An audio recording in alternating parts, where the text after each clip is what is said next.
Big news, Stocked Up Podcast. Before we get into this, you need to comment, like, and subscribe for the best content creators on the damn planet.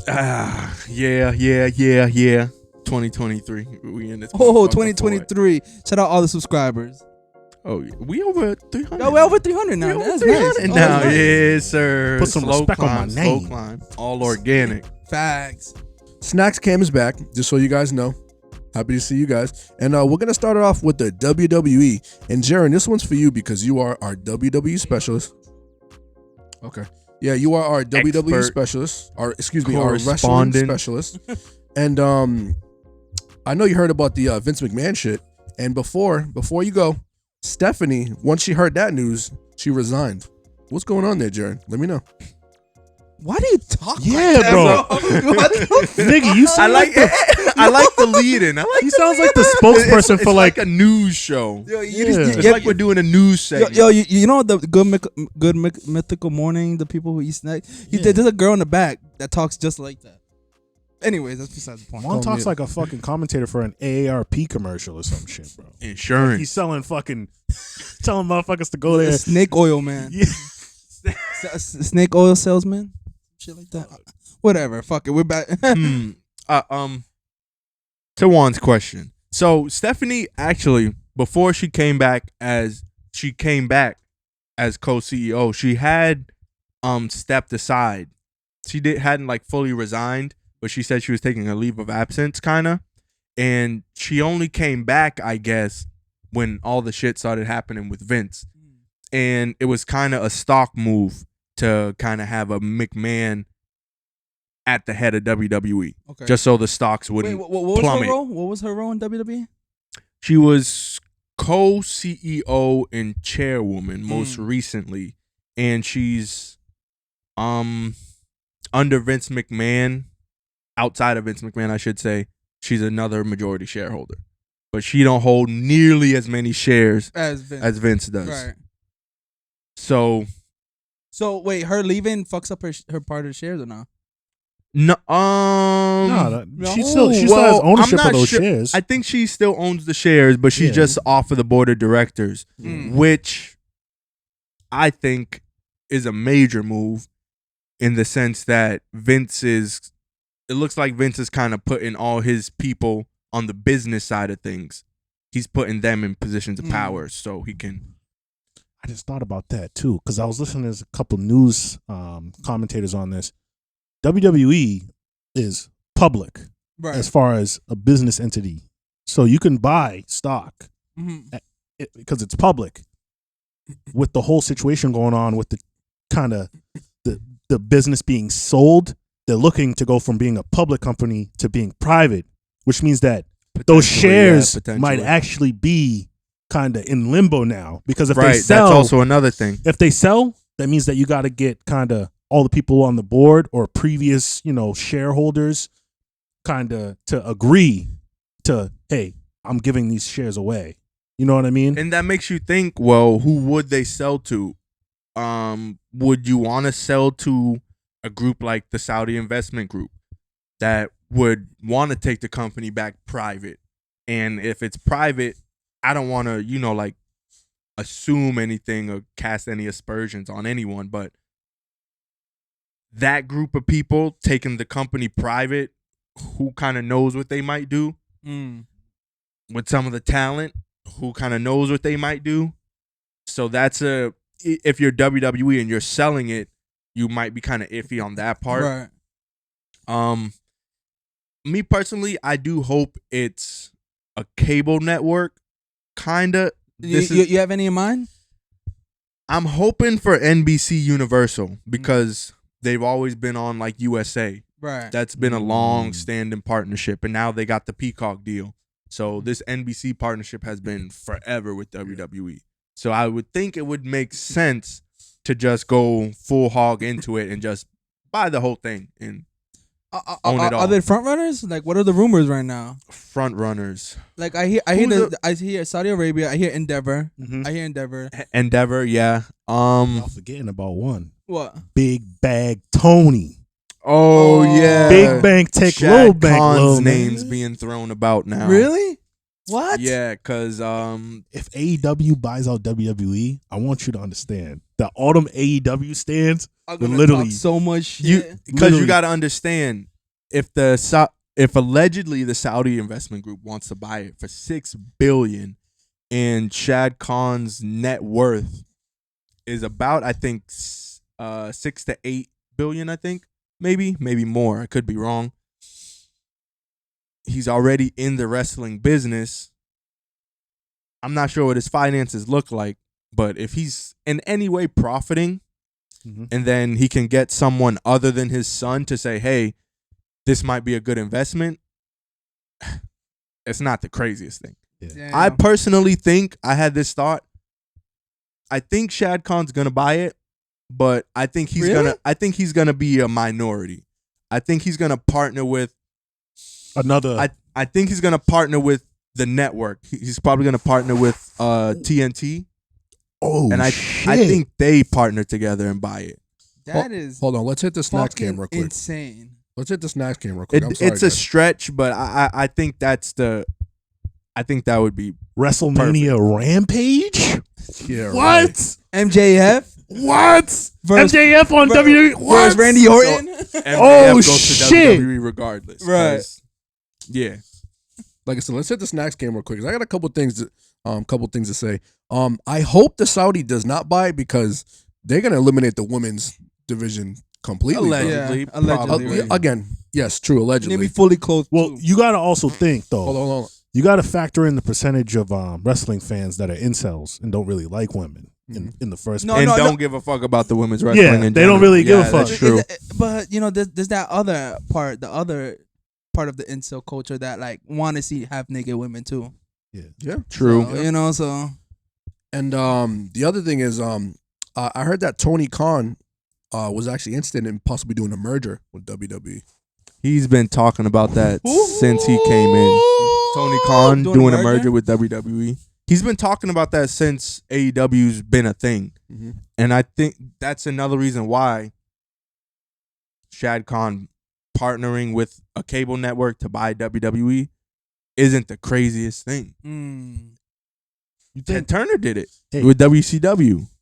I mean, granted, WCW failed because eventually they put the wrong people into place to make the big decisions, and your company failed. Mm-hmm. And that's why Vince stayed in power for as long as he did.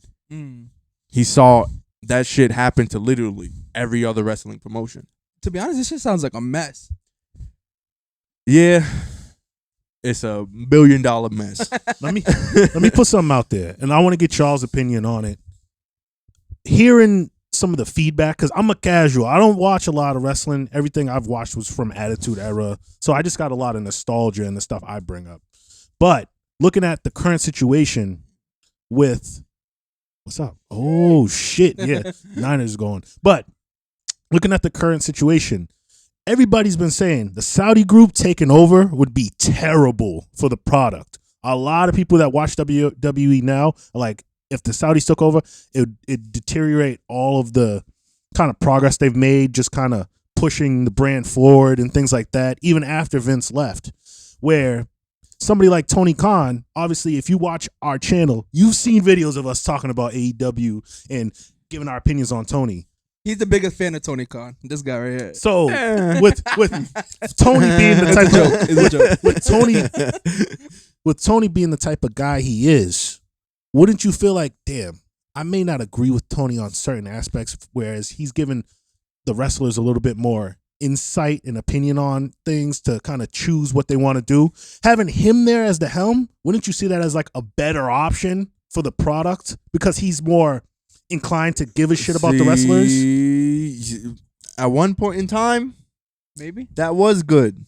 Having someone who would empower the wrestlers to push their vision and express their art. It sounds good on paper, right? It sounds good on paper, but we talked about this in a previous episode. The reality of it.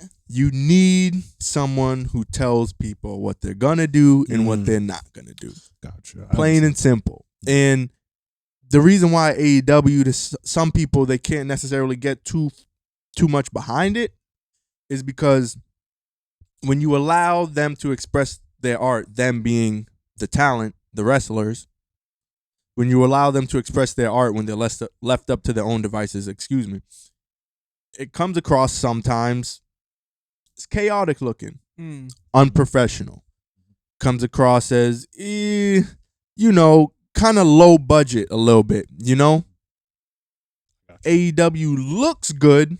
It's shot very well, but some of the matches, some of the cut scenes, behind the scenes things, some of the things that go on in the matches look a little minor league, a little indie. But let's think though, if they buy WWE, they buy all of their assets, which means their development programs, the trainers, people like that. You also need the coaches to go with those developmental programs though. But if the Saudi group buys it, who's to say the coaches don't say, you can go fuck yourselves? I'll be honest. There's two things. In my opinion, this is just me kind of just trying to understand Vince. If Vince cares about WWE, this is his whole life, and he thinks that Saudi Arabia is going to fucking fuck up the product, I don't think he might sell it. And he's a competitor. I don't think he sells it to them. He's a competitor. I don't think he's going to sell it to his competition. Well, you got to think he's a businessman as well. I know young true. Vince might have been obviously had that major attachment, but we don't know what things are going on behind the scenes as far as him. We don't know. Maybe you don't know if he got like personal stuff going on, issues with health. You never know because he's up there now. Where like sometimes dealing with all these motherfuckers, you're like, bro, I'm too old for this shit. But I don't know. He seems a little crazy to me. I don't know. He's crazy. He's as definitely shit. crazy. He's crazy. He fucking forced his way back into the company. He's crazy as shit. I don't think he thinks that way. I don't know. I don't think he thinks like a regular human. Like my health is fucked up. Like he thinks like fuck. Bro, I don't. If I was him, I'd do exactly what I said. I go to like NBC and I'd be like, yo, find a minority partner. I want all the bread for this shit. Honestly, to me, that sounds like the best case And scenario. if the minority partner happened to be Shad Khan, I'd be like, you know what? This pro wrestling shit's a young man's game anyway. Nah. The kids nowadays really don't give a fuck about pro wrestling. Shout out to TikTok comments. Motherfucker. It is what it is, Like Jim Cornette said, I'll end this topic with what he said. He said if a cable network ends up buying WWE, it's probably going to be the end of professional wrestling as we know it. I was thinking about that too. And you know what? I'm at a point where these kids are now with professional wrestling, it's probably never going to be good again. So I would rather Vince sell this shit for all the marbles and fuck it. Put this shit on TNT and let's watch this shit burn in 4K. Ooh, that's a clip. Fuck it. Is that it? You got anything else? All right, I want to transition to something that Jaren, you got a lot of backlash for on TikTok. All right. Oh, when your boy again? The Y2J. Do you still, after all that backlash, still stand on what you said? I didn't read the comments. What did the comments say? 75% of the comments were saying they wasn't feeling it. They were like, "Yo, what the fuck are you talking about? You don't know what you're talking about." There was a minority group that was like, "Yeah, no, I agree. You guys. They're drinking the Kool-Aid." Yeah. And there was this one comment said that these fucking AEW dick riders or some shit like that. There's always the one. You know, so they throw the Marks word around a lot. Yeah, Marks. Oh, they call you a Mark. They do that because MJF does that shit now. He says he says that shit so much on TV. Not to get sidetracked, but he says that shit on TV so much now. Like, oh yeah. I want to say one thing though. Like, I like your method. Post and ghost. Don't read the fucking comments. Post and ghost. Backlash. Okay. So outside of the clip, I also said that Chris Jericho, once upon a time, was probably one of the greatest in-ring performers ever. You gave him his flowers. He was like young Chris Jericho, early WWF, WCW. Like, that's revolutionary Chris Jericho. That's peak talent Chris Jericho. That time frame, I'd say WCW to about WWF. I'll give him 05. That's prime Chris Jericho. That's close to GOAT level Chris Jericho right there in those years. You should have stopped it All right. there. I'll give him 2012, 2013. He should have walked away and left it alone. If he walked away then, right now, we'd be saying, yo, Chris Jericho, for the time he was in the game, he's probably one of the greatest ever. But now, as you go down the timeline, some people might like the shit, but you're not doing your legacy any service when you're just putting yourself in comedy positions on a wrestling program every week. I mean, the comments didn't say it was comedy. They love that shit. Yeah, I don't know how you can. People love a dumpster fire, bro. That shit's entertaining. You know what? That's probably what it is. Bro, it's like when you see a car accident. You're like, damn, that's crazy that happened, but you still look. Right. It's still kind of intriguing. And I'm kind of the guy that's like, bro, like, why are you guys standing there? Put the fire out. And then I put it out and they look at me like, what the fuck are you doing? That's like, what I'm saying. You enjoying that. Shit. And I'm just That's like, a great wait, analogy. no. Like, you're not supposed to be enjoying that. What's wrong with you? You know what I'm saying? It's like, at this point, they're probably like, bro. Yo, that's a great analogy. I didn't know I would enjoy this much, but fuck it. Keep like it's burning. Fuck, look at this fire. Like, it's hey, not. what if we throw this in there too? It'll exactly. Make it a bigger what if we fire. throw this in there? You know what I'm like, saying? Oh, it's like a Twitch streamer. Like, they do dumbass shit. It's like, bro, why are you watching this? What do you mean it's entertaining? It's all entertainment, right? That's what I'm saying. Like, if left up, not to get too far off the Chris Jericho thing, but if left up to the people who I guess have the say in wrestling, the people who book wrestling, which is the fans, because I guess that's who Tony listens to. If it's left up to them, we'd have a lot more Chris Jerichos. We'd have a lot more old ass motherfuckers on TV doing dumbass shit. Hey, I mean, the only problem with in AEW is you got Chris Jericho, and he's telling Tony, don't bring no more old ass motherfuckers over here to do dumbass shit. I want to be the old. I want to be the only old motherfucker over here doing dumbass shit. You know what? Laugh when I was reading the comments. The amount of people was like, "Nah, Chris Jericho be putting mad wrestlers over," and then there was bad people just commenting like, "Nah, he ain't put none of the motherfuckers he tried to help over." I'll get people. I'll give him that. He put over Action Andretti 3 weeks ago, and dude hasn't had another match on TV since. He put over Ricky Starks, and immediately after the match started beating the shit out of Ricky Starks. So is it really putting someone over when they win the match and you immediately just bury them, just cut all their momentum immediately after the match? Is that really putting someone over? And that's what I mean. People call themselves fans of wrestling, and they use terms and phrases like put over when you see Chris Jericho get beaten by a competitor you might not have heard of. That's not necessarily being put over just because you win. Did you get over in the process? After the match, did anyone give a fuck about you? Hell no. And I can say about both of them, Action Andretti, who the fuck is that? Chris Jericho, he still needs to get off TV. And Ricky Starks, they fumbled the bag with him. If there was anyone who should have had the first feud with MJF just based off of promo battle ability, it should have been Ricky Starks. No slight to Daniel Bryan, but to take Ricky Starks and put him in with Jericho, I mean, he was going so good, and then now look, nothing. Foolish. That's crazy. But he was good once upon a time. I'll give the people that. Chris Jericho was good once upon a time. I want to end off in this one comment. Game changer. And I think it's the best comment. Anyone who says L-Take is fucking crazy. I used to love Jericho, but he's literally, what's that word? Unsufferable these days. Oh yeah, insufferable these days. Yeah, that's how I feel. And that's why I feel so strongly about how I do about Chris Jericho. Because I used to love watching Chris Jericho. Everything was good. Gold. Dude was precise in the ring as a high flyer and a technical wrestler. He had his time. Someone who, and then you cut your teeth in the biggest company in the world. Yes, you started in, he started Smoky Mountain Wrestling.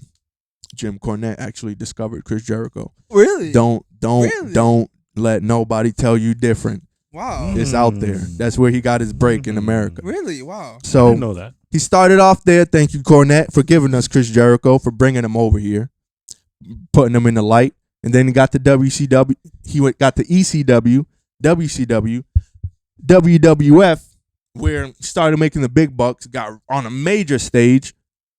Wasn't nobody in WWF doing shit Chris Jericho was doing at the time he was there, when he was at his best. Period. Which is why he was the first undisputed champion. Heavyweight and WWF title. They'll tell you it was John Cena or Randy Orton. Don't let them feature that narrative. It was Chris Jericho. He was the first one. Hey, just send it off one more thing. What does Cornette say about Jericho now? Hang it up. Kind of.